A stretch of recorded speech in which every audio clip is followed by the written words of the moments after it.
주의 성령께서 우리 가운데 오셔서 우리의 마음을 열어 주옵소서. 말씀이 나뉘어지는 이 시간 우리에게 주신 주의 음성이 우리의 몸과 영혼을 새롭게 하는 생명 되게 하옵소서. 부족한 종을 주의 제단에 세우셨으니 사람의 것은 감추시고 오직 아버지 하나님의 말씀만 나누게 하옵소서. 오늘 주신 말씀과 우리 마음의 묵상이 온전히 여호와 하나님의 것 되게 하옵소서. 예수 그리스도의 이름으로 기도합니다. 아멘. 저는 성결교회에서 평생 목회하신 아버지를 두고 교회에서 태어나서 교회에서 자랐습니다. 1987년에 대학에 갔는데 아마도 교회에서만 태어나서 자라서 그랬는지 자유를 만끽하고 싶기도 하고 그동안 숨겨놓았던 저의 죄성이 온전히 드러나는 놀라운 경험들을 하게 됩니다. 자세한 이야기는 생략하고 다만 과거가 심히 부끄럽다는 정도로 요약하겠습니다. 근데 그때 한참 다른 종교에도 관심이 많아서 절에 부지런히 쫓아다녔습니다. 절밥이 참 맛있더라고요. 건강식이기도 하고 그래서 절밥 먹으러 다니면서 스님들 이야기도 듣고 그 스님들 설법, 절에서는 설법이죠. 설법도 듣고 또 여러 가지 도전도 받고 또 스님들한테 질문도 많이 하고 절에 가서도 질문하고 교회 와서도 질문하고 계속 그랬었는데 그때만 해도 한국 선불교의 가장 큰 스님이었던 성철 스님이 살아계실 때였습니다. 성철 스님이 그 수행하는 것에 가장 그 선불교에서 강조하던 분이었는데 한국 선불교 전통에서 동안거, 하안거, 겨울에 90일, 여름에 90일, 그러니까 1년의 절반을 수행을 합니다. 수행을 할 때 정말 여러분 가행정진이다 뭐 이런 말을 혹시 들어보셨는지 모르겠는데 그 동안거, 하안거 하는 동안에 하루에 14시간을 자리에 앉아서 수행을 하고 실제로 잠자는 시간은 4시간이에요. 밤 10시에 잠이 들어서 새벽 2시면 일어나서 예불 하고 공양하고 수행하는 겁니다. 근데 가행정진을 하루에 4시간 자고 하는 게 그냥 표준이라면 내가 그보다 더 열심히 수행을 해야 되겠다. 진리를 내가 깨닫고 이번 수행을 통해서 내가 분명히 예전에 깨닫지 못했던 새로운 것들을 발견해야 되겠다. 결심하면 특별정진이라는 걸 합니다. 특별정진은 2시간만 잡니다. 밤 11시에 잠이 들어서 새벽 1시에 일어나죠. 그것으로도 부족하다. 내가 진리를 찾는데 이 정도 수행해가지고 내가 부족하다. 그러면 용맹정진이라는 걸 합니다. 4시간 자고 2시간 자고 용맹정진은 어떻게 할까요? 1시간도 눕지 않고 24시간을 수행하는 겁니다. 그걸 보통 장좌불화라고 그러는데 등을 바닥에 대지 않고 자리에 앉아서 24시간 수행을 하는 겁니다. 성철 스님이 젊었을 때 3년 동안 수행했다는 이야기도 있고 8년을 했다는 이야기도 있습니다.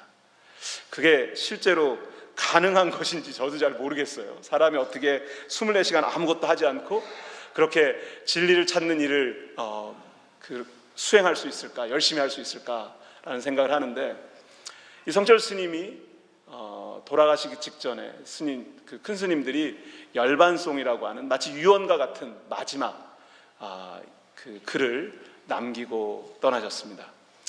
28자 한자로 되어 있는 열반송인데 여러 가지 컨트로버셜한 사실 논쟁적인 내용들이 담겨 있긴 한데 제 맨 첫 줄 7자만 여기 띄워 놓았습니다. 생평기광 남녀군이라 이렇게 되어 있습니다. 여기까지만 한자를 제가 압니다. 뒤에는 좀 어려워서 여기까지만 띄워놨는데 일평생 기만하고 광기를 느끼도록 사람들이 미치도록 남녀 무리를 이끌었다라는 고백이에요. 평생을 진리를 찾으려고 모든 세상의 끈을 끊고 인연을 끊고 절에 들어가서 산속 깊은 곳에 들어가서 수행을 하던 성철 스님이 자기 인생의 맨 마지막에 남긴 이야기가 내 일평생 정말 사람들 속이고 사람들이 정말 미치게 그 광기를 느끼도록 이끌었던 사람이었구나라고 후회했었다는 겁니다. 불교가 이렇고 저렇고를 이야기하고 싶어서가 아니라 한 사람의 신앙인으로서, 그리고 예수를, 진리를 쫓고 찾고 진리와 씨름하는 목회자로서 나는 내 일평생을 마무리 지을 때 저런 말을, 저런 후회를 남기면 안 될 텐데 라는 도전을 받았습니다. 그런데요, 그런 이야기를 들을 때마다 도대체 기독교가 가지고 있는 진리와 다른 종교가 가지고 있는 진리는 과연 어떤 차별성을 가지고 있는지, 어떤 독특한 기독교만의 진리가 무엇인지라고 하는 질문을 하게 되었어요. 세계 비교 종교학회가 1980년대 영국 옥스퍼드 대학에서 열렸을 때 그 주제가 What is the uniqueness of Christianity? 기독교만 가지고 있는 독특한 유일한 가르침은 무엇인가? 라는 주제를 가지고 학회가 열렸습니다. 한 학자가 기독교만 가지고 있는 가장 독특한 교리는 성육신, 하나님이 사람의 몸을 입고 이 땅에 온 것이다 라고 이야기하니까 다른 학자가 이렇게 손을 들고 이렇게 얘기했대요. 한국에 안 가봐서 그런 모양인데, 한국에 가면 단군 신화라는 얘기가 있습니다. 하나님이 하나님의 아들을 이 땅에 보내서 이곳에 새로운 나라를 여는 그런 얘기가 있는데, 한국에 가면은 하나님이 사람의 몸을 입고 오는 이야기가 있습니다. 그렇게 얘기를 하더라는 거예요. 그러니까 또 다른 학자가 기독교의 가르침 중에 죽었다가 다시 살아나는 부활의 가르침은 다른 종교에는 없는 겁니다 라고 얘기하니까, 불교를 좀 공부하면 죽다 다시 살고 죽다 다시 살고 하는 게 윤회의 원리로 가장 기본적으로 우리 인생을 설명하고 있는 방법 중에 하나입니다 라고 얘기하더라는 거예요. 그때 옥스퍼드 교수로 있었던 C.S. 루이스가 손을 들고 답했다고 합니다. 아무래도 부활의 교리도 성육신의 교리도 독특한 교리가 아니라면 그 답은 그리 어렵지 않습니다. 다른 종교에서 찾을 수 없는 분명한 기독교만의 일관성 있는 메시지가 있습니다. 그 메시지는 은혜입니다. 이 에베소서 2장 8절 9절 말씀 우리 다 같이 함께 읽어볼까요? 시작. 너희가 그 은혜를 인하여 믿음으로 말미암아 구원을 받았나니 이것이 너희에게서 난 것이 아니요 하나님의 선물이라. 행위에서 난 것이 아니니 이는 누구든지 자랑치 못하게 함이니라. 아멘. 은혜가 무엇입니까? 자격 없는 사람에게 거저 주어진 선물. 세상 어떤 종교도 자격이 없는데, 선한 행위를 하지 않았는데 그것에 대한 보상이 상급이 주어진다고 가르치는 종교는 없습니다. 기독교만 우리는 죄인인데 그럼에도 불구하고 나는 그 사랑을, 은혜를, 구원을 받을 만한 자격이 없는 사람인데 하나님께서 내게 이것을 선물로 주셨습니다 라고 가르친다는 거예요. 저도 이 말씀 때문에 구원 받았습니다. 자격이 없는데, 죄와 허물뿐인 사람이었는데, 아니 지금도 그 죄의 일부를 제가 안고 살고 있는 사람인데, 그럼에도 불구하고 하나님께서 내 행위로 구원받는 것이 아니라 하나님의 아들을 믿는 믿음으로 구원받는다고 약속해 주셔서 그 말씀 때문에 여기까지 오게 되었습니다. 그런데요, 그 은혜를 가장 구체적으로 설명해 준 말씀은 로마서 5장 8절 말씀입니다. 우리 다 같이 함께 읽겠습니다. 우리가 아직 죄인 되었을 때 그리스도께서 우리를 위하여 죽으심으로 하나님께서 우리에 대한 자기의 사랑을 확증하셨느니라. 아멘이십니까? 네. 우리가 죄인 되었을 때, 제가 대학을 다니면서 여러 가지 나쁜 짓을 여러분이 상상할 수 없는 많은 일들을 이미 저질렀기 때문에 여러분과 공감할 수 있는 것을 좀 강도가 약한 것을 찾다 보니까 술, 담배 했던 정도 뭐 그런 이야기를 좀 나누면 비슷하지 않을까 생각을 했습니다. 87년도에 대학에 들어갔는데 그때 한참 한국의 그 군사 독재와 싸우는 대학생들이 많을 때였고 저도 시절이 하수상한지라 조국의 민주화를 위해서 열심히 싸워야 되는 줄 알아서 열심히 싸움을 하다 보니 대학교 한 3학년쯤 됐는데 체력의 한계가 느껴지더라고요. 달리기를 하는데 예전처럼 달릴 수가 없고 이렇게 계속 담배를 피다가는 조국의 민주화가 너무 멀어질 것 같다라는 깨달음이 있어서 민주주의를 위해서는 담배를 끊어야 되겠다 결심을 하고 제가 담배를 끊습니다. 그런데 쉽지 않더라고요. 담배를 끊기로 결심했다가 일주일 만에 다시 피기도 하고 한 달 반 정도를 쉬었는데 또 다시 실패하고 담배를 다시 피기도 하고 하루 만에 실패하고 다시 피기도 하고 열흘 만에 실패하고 다시 피기도 하고 13개월 동안 장장 8번 실패하고 9번째 만에 제가 담배를 끊습니다. 제가 그 당시 연애를 하고 있었는데 제 아내와 저희 장인어른이 제 아내에게 그렇게 얘기했다고 그래요. 제가 담배 끊는 얘기를 들으시고 그렇게 독한 놈하고는 사귀지 마라. 담배 끊는 인간은 정말 독하다. 그렇게 말씀하셨다고 그러더라고요. 제가 담배를 끊고 조국의 민주화를 위해서 열심히 투쟁을 하긴 했는데 철이 좀 들고 공부해야 되겠다고 미국에 왔습니다.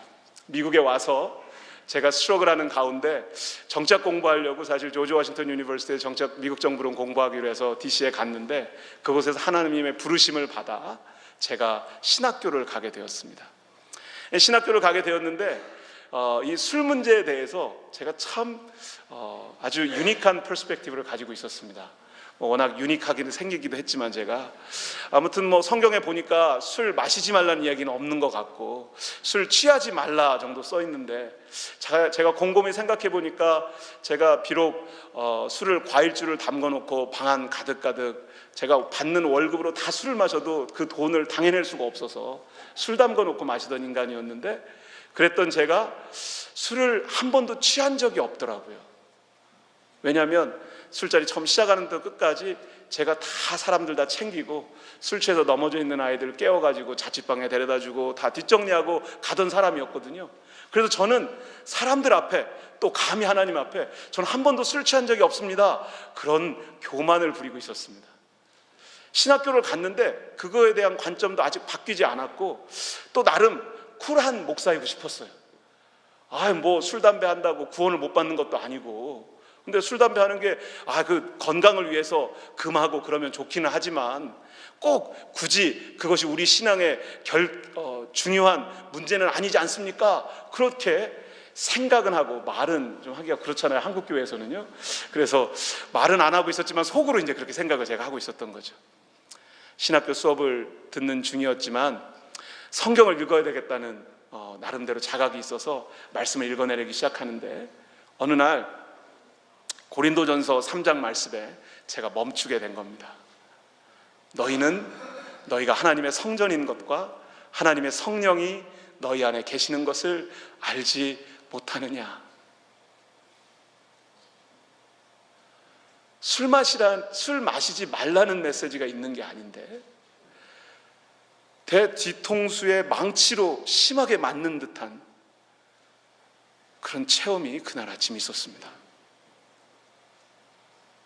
내가 하나님의 성전인 것과 하나님의 성령이 내 안에 계시는 것을 알지 못하느냐라고 하는 하나님의 음성을 듣는 순간 제 온몸이 얼어붙는 것 같았고 더 이상 술을 먹을 수가 없는 그런 마음이 생겨나게 된 거예요.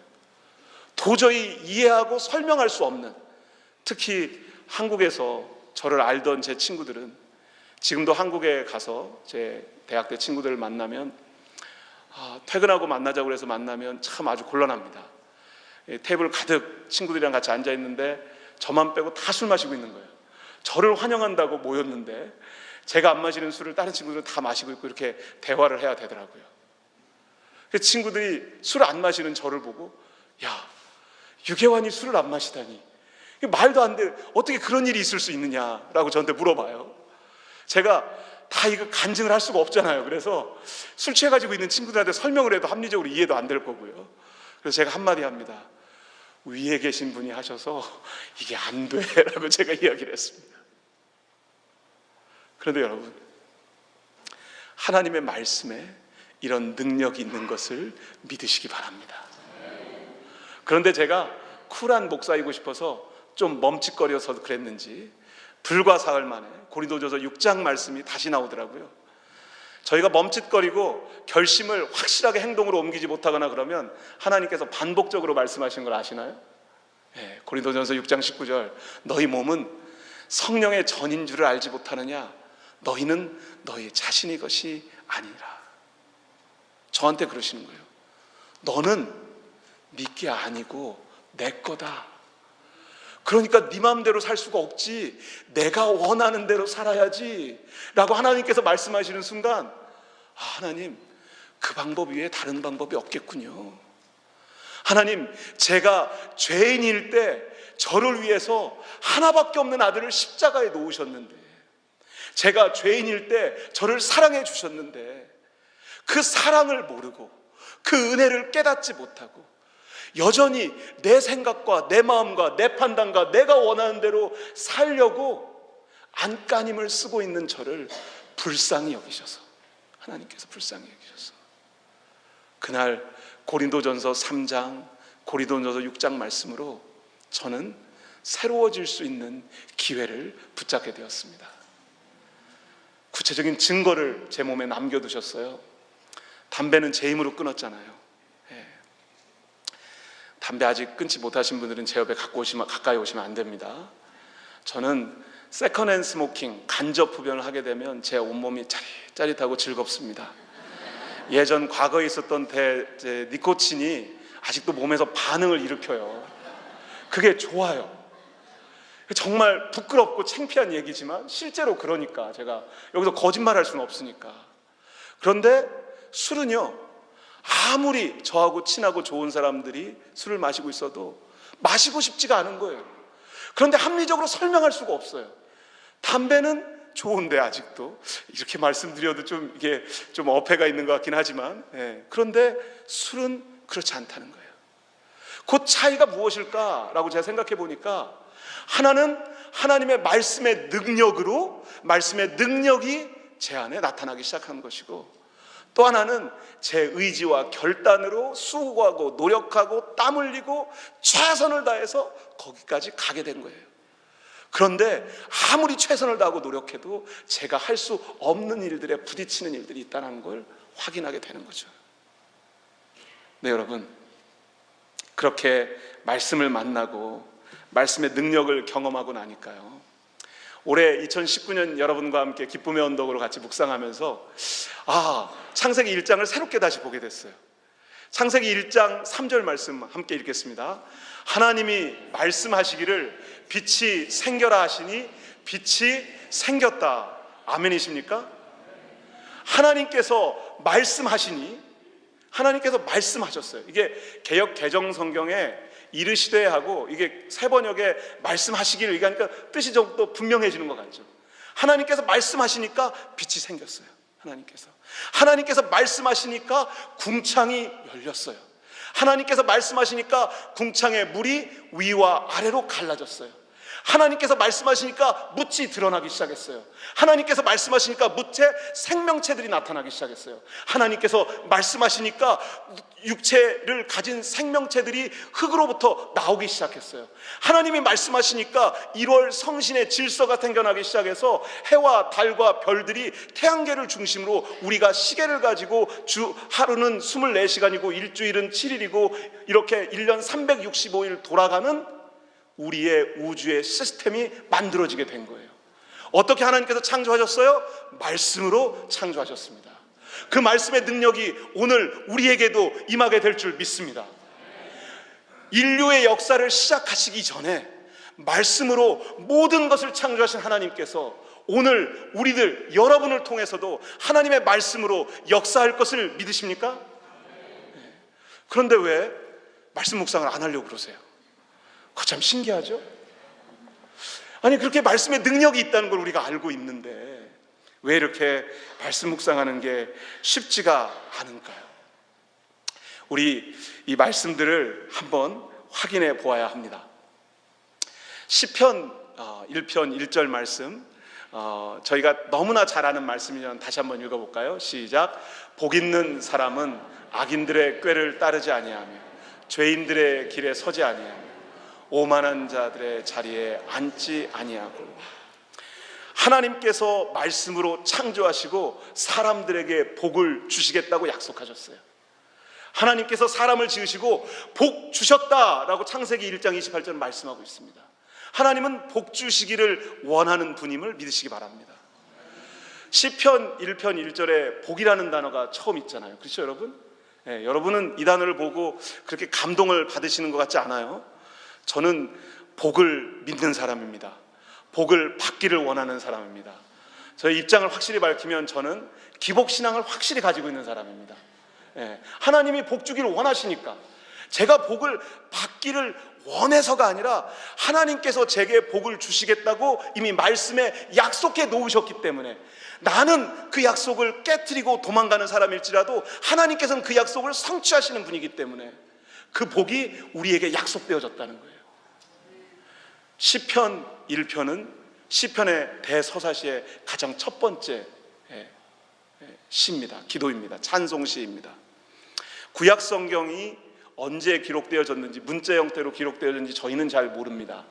다만 추측하기로 BC 13세기에서 10세기 정도, 다윗과 솔로몬의 시기에 성전과 예배가 정착되어지는 시점이 아마 성경이 문자 형태로 처음 기록되어지지 않았을까라고 추측하지만 실제 증거가 없기 때문에 우리에게 그것을 가지고 연구하거나 논쟁하지는 못합니다. 다만 제가 좀 합리적으로 추론해 보건대 창세기와 출애굽기, 모세 5경 중에서요, 모세 5경이 이제 처음 기록되어지니까 창세기, 출애굽기, 레위기, 민수기, 신명기 중에서 5권의 책 중에서 창세기와 출애굽기는 이스라엘의 어머니들이 아이들을 품에 안고 이야기하면서 전승되어진 말씀이었어요. 그러니까 굳이 문자로 기록하기 전에도 이스라엘 백성들이 모두 다 들어서 알고 있고 외워서 알고 있고 가르칠 수 있었던 말씀이었어요. 그런데 레위기는 제사를 드리기 위해서 정확하게 기록해야 되잖아요. 그리고 성전이 지어졌고 이제 제사를 드리기 시작했으니까 레위기가 문자 형태로 먼저 기록되지 않았을까라고 제가 조심스럽게 추측해 봅니다. 그런데 그 예배를 드리기 위해서 예배에 사용되어진 최초의 시편이 시편 90편, 모세가 쓴 시편인데 그 시편이 아마도 BC 10세기 정도에 기록되었을 것이라고 추측합니다. 그런데 그럼 시편 1편, 시편 전체 대서사시의 첫 번째 편이 제일 먼저 기록되지 않았을까? 솔로몬이 예배를 드릴 때 성전에서. 그러면 이 시편 1편이 이스라엘 백성들이, 하나님의 백성들이 하나님을 찬양하기 위해서 가장 먼저 드렸던 찬송 기도의 고백은 아니었을까? 그런데 그 첫 단어가 무슨 단어라고요? 복이라는 단어예요. 감동 있지 않으세요? 저만 감동 있나요? 복 받으려고 막 익사이링 돼가지고. 네. 그런데 이 복 있는 사람에 대해서 이제 설명을 해주는 거예요. 시편 1편이. 복 있는 사람은, 제가 여러분도 아시다시피 시편 1편 2절도 알잖아요. 예. 복 있는 사람은 악인들의, 죄인들의, 오만한 자들의, 그 다음에 시편 1편 2절이 뭐죠? 예? 뭐라고요? 오직 여호와의 율법을 즐거워하며, 그리고요 주야로 묵상하는. 이게 긍정적인 이야기가 먼저 나오면 이렇게 악인들의 꾀, 죄인들의 길, 오만한 자들의 자리보다 훨씬 더 좋을 것 같은데 라고 저는 성경을 읽으면서도 질문하고 의심하고 그러면서 읽습니다. 그런데 왜 그럴까? 제가 하나님께 여쭤봤어요. 하나님, 왜 이 죄의 문제를 먼저 앞에다 꺼내 놓으셨나요? 근데 하나님께서 저한테, 너는 너를 보고도 그렇게 모르겠니? 하나님, 뭘요? 네가 얼마나 심각한 죄의 문제를 가지고 있는 존재이니 너는 아직도 모르니? 죄의 문제가 해결되지 않고서는 복을 받을 수 없다는 것을 아직도 모르고 있니? 죄와 사망의 사슬에 묶여 있는 이상 생명의 능력의 법이 우리를 자유하게 할 수 없다는 사실을 그새 잊어버리고, 하나님 좀 긍정적인 것부터 시작하시면 좋잖아요, 그러고 있었던 거예요.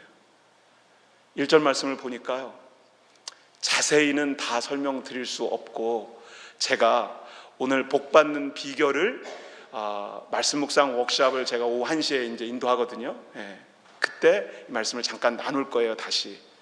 그런데 악인들의 꾀, 죄인들의 길, 오만한 자들의 자리를 동사만 보시면 따르지 아니하며 서지 아니하며 앉지 아니하고 이렇게 돼 있어요. 제가 여기다 밑에다 그냥 영어만 써놨죠. Do not walk, nor stand, nor sit. 이것이 우리와 죄 사이의 관계를 그대로 보여줍니다. 제가 예전에 지금도 죄의 연속선에 있는 사람으로서 술을 마셔본 경험이 그렇더라고요. 맨 처음에는 사람이 술을 마시죠. 그 다음에는 어떻게 되죠? 술이 사람을 마시죠. 그 다음에 어떻게 되죠? 아니요, 술이 술을 마시죠. 그 다음에 어떻게 되죠? 술이 사람을 마시게 돼요. 죄의 원리가 비슷합니다. 맨 처음에는 내가 죄를 짓습니다. 그 다음에는 죄가 죄를 낳죠. 그 다음에는 어떻게 돼요? 죄가 나를 잡아 먹어버립니다. 그러니까 이 죄의 문제를 해결하지 않고서는 복 받기가 정말 힘든 거예요. 그래서 이 문제를 해결해야 된다라고 말씀해 주시는 거예요. 이 문제가 해결되어지면 이런 일들이 벌어지는 거예요. 함께 읽겠습니다. 시작. 오직 여호와의 율법을 즐거워하여 그의 율법을 주야로 묵상하는도다. 아멘이십니까? 아멘을 제가 이렇게 하자고 그러니까 억지로 하시는 분들이 계세요. 꼭 저 같은 분들이죠. 왜? 목사님 어떻게 율법을 즐거워할 수가 있습니까? 목사님 딱 얼굴 표정을 보니까 율법 싫어하게 생겼는데, 네, 저 율법 싫어합니다. 율법을 싫어할 뿐만 아니라 율법주의를 저는 아주 미워합니다. 왜냐하면 그 율법이 저를 얽어맬 때가 너무나 많기 때문입니다. 그런데 오늘 1편 2절의 이 말씀은, 이 율법은 구약에 나오는 율법 613개의 조항을 뜻하는 게 아닙니다. 그럼 무엇을 뜻하죠? 이 율법은 모세 오경을 율법이라고 그 당시에 불렀어요. 이 시편이 처음 쓰여질 때, 그러니까 율법이라고 하면 그 율법은 무엇을 의미하냐면 하나님의 말씀을 이야기하는 거예요. 그러니까 이제 조금 낫죠, 그죠? 율법을 즐거워하는 것보다는 말씀을 즐거워하는 거는 좀 가능할 것 같기도 해요, 그렇죠? 네. 그런데 제가 말씀을 읽어보기도 하고 묵상도 해보고 해봤는데 그렇게 별로 안 즐겁던데요? 라는 떨떠름한 표정을 지으시는 분들이 계시네요. 네. 그래서 오늘 제가 그 비법을 가르쳐 드립니다. 오후 1시에 말씀 묵상 워크숍을 오시면 어떻게 하면 정말 하나님의 말씀이 즐거울까? 그것을 제가 그 비법을 가르쳐 드리고, 저하고 이 워크숍을 하면 2달 동안 하루도 빼놓지 않고 말씀 묵상을 꾸준히 할 수 있는, 이 세상에 어느 누구도 소개한 적이 없는 아주 특별한 비법을 가르쳐 드립니다. 원하시는 분들은 오셔도 되고, 원하지 않으시면 한 번 더 고민해 보세요.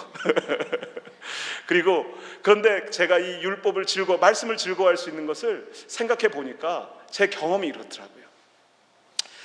저하고 제 아내는 7+1 8년을 연애를 했습니다. 대학교 1학년 때 만나서. 지겹죠. 24년 같이 살았습니다. 그 뒤로. 어떻게 그렇게 시간을 오래 보냈는지. 그런데 제가 제 아내를 처음 만났을 때 제 아내에 대해서 잘 알았을까요? 몰랐을까요? 예? 처음 만났는데 어떻게 알아요? 잘 모르잖아요, 그 사람이. 그런데 제가 제 여자친구가 되고, 저 사람이 내 여자친구가 되었으면 좋겠다라고 하는 그런 이성적인 감정이 있었을 거잖아요, 그렇죠? 제가 그 사람을 좋아했을 거 아니에요, 그렇죠? 내가 이 사람을 좋아하는데 저 사람도 나를 좋아하는가? 좋아할까? 좋아하는 것 같아? 그러면 그 사람하고 사귀고 싶어요? 안 사귀고 싶어요?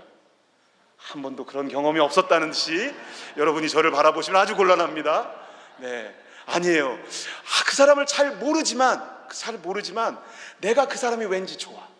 그리고 그 사람이 나를 좋아하는 것 같아. 그러면 뭐를 시작합니까?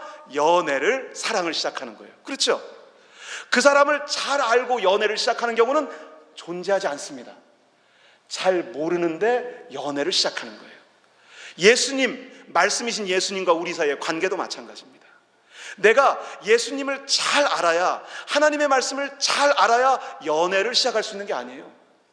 아직 그분을 잘 모르지만 그분이 나를 사랑하시는구나.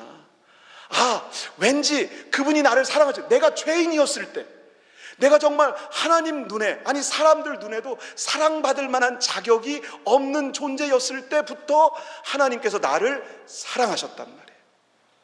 그러니 그 사랑을 받은 내가 아무래도 나도 그분이 왠지 좋아질 것 같아. 나도 왠지 그분하고 좀 사귀어 보고 싶어. 그분에 대해서 알고 싶어. 그분과 시간을 함께 보내고 싶어. 그것이 말씀 묵상입니다. 말씀을 잘 알고 말씀에 대해서 통달한 사람들이 말씀 묵상을 더 잘 할 수도 있겠죠. 하지만 말씀에 대해 문외한이고 말씀이 너무 어렵고 말씀을 도저히 이해할 수 없는 우리들에게도, 저 같은 사람에게도 예수님께서는 생명의 말씀으로 다가오셨다는 거예요. 그래서 말씀 묵상은 예수님하고 연애를 시작하는 거예요. 여러분, 예수님하고 연애 한번 해보시겠습니까? 아멘. 훌륭하십니다. 아주. 네. 예수님과 연애를 시작하면 그 연애하는 시간이 즐거워요? 안 즐거워요? 즐거운 거예요. 그러니까 즐겁다 그러는 거예요. 성경이 거짓말 하겠어요? 즐겁다고 써 있잖아요. 여호와의 말씀을 즐거워하며, 그리고 그 말씀을 주야로 묵상하는도다. 어떻게 잠 안 자고 24시간 묵상할 수 있습니까? 워크숍에서 가르쳐 드립니다. 그거는 거기 오셔야 배울 수 있으니까. 그런데 그렇게 연애를 시작하면 이런 놀라운 일들이 벌어진다는 거예요. 그는 시냇가에 심은 나무가 철을 따라 열매를 맺으며 그 잎사귀가 마르지 아니함 같으니 그가 하는 모든 일이 다 형통하리로다. 별로 형통하길 원하지 않으시면 아멘 안 하셔도 되고요. 저는 아무튼 형통하기를 원하기 때문에 제가 말씀드린, 저는 기복신앙을 갖고 있어서 복 받기를 원하고 복 주시겠다고 약속한 대로 이루어질 걸 믿으니까 저는 모든 일이 다 형통할 것을 믿습니다. 그런데 그 모든 일이 다 형통할 것이 어떻게 우리 삶에 이루어지느냐, 그거예요. 제가 캘리포니아로 이사를 오게 되는데요, 원래 선교부의 헤드쿼터는 아틀란타에 있습니다. 그리고 한인 선교부 사무실은 뉴욕에 있었습니다. 그래서 제가 프로세스를 진행하는 과정에서 제가 선교 총무로 사역을 시작하게 되면 뉴욕이나 아틀란타에서 사역을 시작하게 될 거라고 얘기를 들었어요. 목양지를 떠나는 것이 쉽지 않았는데 제 아내가 특별히 아주 이렇게 갈등하고 힘들어하고 있었는데 제 아내에게 제가, 여보, 아틀란타에는 아들이 있고 이제 직장 생활 막 시작한 아들이 있고 뉴저지에는 저희 딸이 대학생 공부하고 있거든요. 그러니까 뉴욕이 되건 아틀란타가 되건 둘 중에 한 군데 어디든지 가면 우리 아이들 둘 중에 하나는 그래도 좀 가까운 데서 우리가 살 수 있게 되지 않겠느냐. 제가 이제 제 아내에게 그렇게 위로를 하고 대화를 했었는데, 하나님께서는 참 유머 감각이 있으신 분이죠. 여러분은 이곳에 너무 오고 싶으셔서 오셨을지 모르지만 저는 캘리포니아로 가라 그러는데 청천벽력이 떨어지는 줄 알았어요. 아니, 멀쩡히 사무실 있는 아틀란타하고 뉴욕에 가라고 하시면 해결될 문제를 왜 사무실도 셋업되어 있지 않은 캘리포니아로 가라고 하시나. 시냇가에 심은 나무는요, Tree planted by the stream, 이게 수동태로 표현되어 있어요. 그러니까 정확하게 의미를 살리려면 시냇가에 심기어진 나무예요. 여러분, 집 사시고 나무를 심으려고 이렇게 계획하시는 분들이 계시면 그 나무 심을 때 집 주인으로서 나무의 인격을 존중해야 되기 때문에, 사과나무야, 오렌지 나무야, 너는 우리 집에 앞마당에 심기고 싶니? 뒷마당에 심기고 싶니? 그게 물어보고 심으신 분 계세요? 안 그러셨어요? 아니, 나무를 인격적으로 대하지 않으시고 그냥 주인이 원하는 곳에 심어 두셨어요? 그게 기본 원리죠. 그게 맞는 것 아닙니까? 내가 원하든 원하지 않든 하나님께서 원하시는 곳에 심겨진 것을 믿으시기 바랍니다. 그런데 내가 원하지 않은 곳에 심겨져 있을 때가 어떤 때예요? 힘들고 어려운 일들을 만날 때잖아요. 잎사귀가 마르는 시간이잖아요. 어려운 힘든 일들을 만나게 되면, 도대체 하나님 왜 나를 미국에 보내셔서, 왜 나를, 아니 분명히 몇 년 전에 미국에 가고 싶다고 이분이 얘기한 거 제가 들은 것 같은데, 미국에 하나님께서 나는 원하지 않는데 보내셨다는 거예요. 미국에 온 사람들마다 그렇게 얘기해요.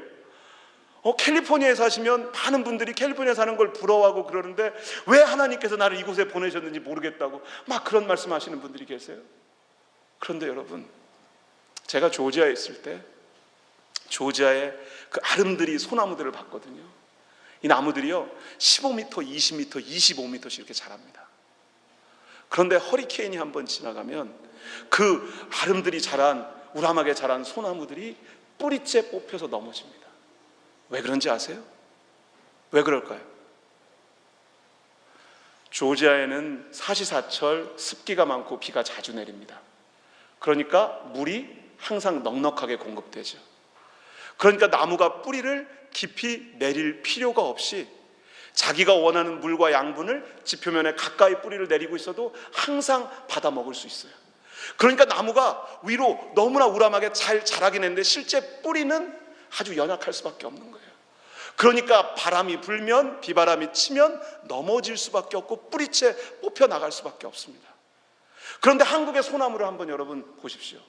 한국의 소나무들이 바위 틈새에도 뿌리를 내리고 살아남을 수 있는 이유는 가뭄, 우기와 건기가 뚜렷해서 비가 없을 때도 살아남을 수 있는 생명력을 그 소나무가 가지고 있는 거예요. 어떻게 해서요? 힘들고 어려운 시간에 물을 찾기 위해서 뿌리를 더 깊이 내릴 수밖에 없는 거죠. 뿌리를 깊이 내리면 내릴수록 그 깊이 내려가는 속에 생명수가 흐르고 있는 거예요. 그 생명수에 연결이 되고 나면 겉 모양새는 아직 그렇게 크고 우람하게 보이지 않더라도 뿌리가 깊어지면 깊어질수록 그 소나무는 더욱더 건강하게 자랄 수밖에 없는 거예요. 시냇가에 심은 나무가 철을 따라 열매를 맺으려면 가뭄의 시기, 고난의 시기를 지내야 하는 것을 우리는 인정해야만 합니다.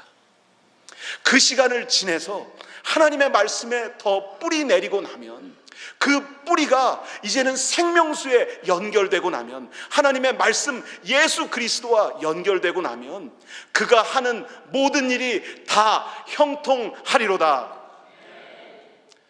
그런데도 말씀 묵상을 안 하고 싶으세요? 이제 막 하고 싶지 않으세요, 여러분? 내가 한 번도 말씀 묵상을 해본 적이 없지만 한번 시작해 볼까? 내가 그분 잘 모르지만 그분이 날 사랑한다고 하는 이야기는 많이 들었고 왠지 그분이 나를 너무나 깊이 사랑한다고 하니까 나도 사랑하고 싶고 때로는 힘들고 어려운 시간이 있지만 그 사랑을 붙잡기만 해도 이 시기를 넘어설 수 있을 것 같은데 지금 이때가 바로 말씀이신 예수님을 붙잡아야 할 때입니다. 2019년 이제 하나님의 말씀이신 예수 그리스도와 동행하는 놀라운 복의 역사가, 복 받는 사람의 역사가 이곳으로부터 시작될 줄 믿습니다. 여러분의 삶의 현장에, 가정의 일터에 그 생명의 역사가 예수 그리스도의 말씀을 통하여 시작될 것을 믿습니다. 기도하겠습니다.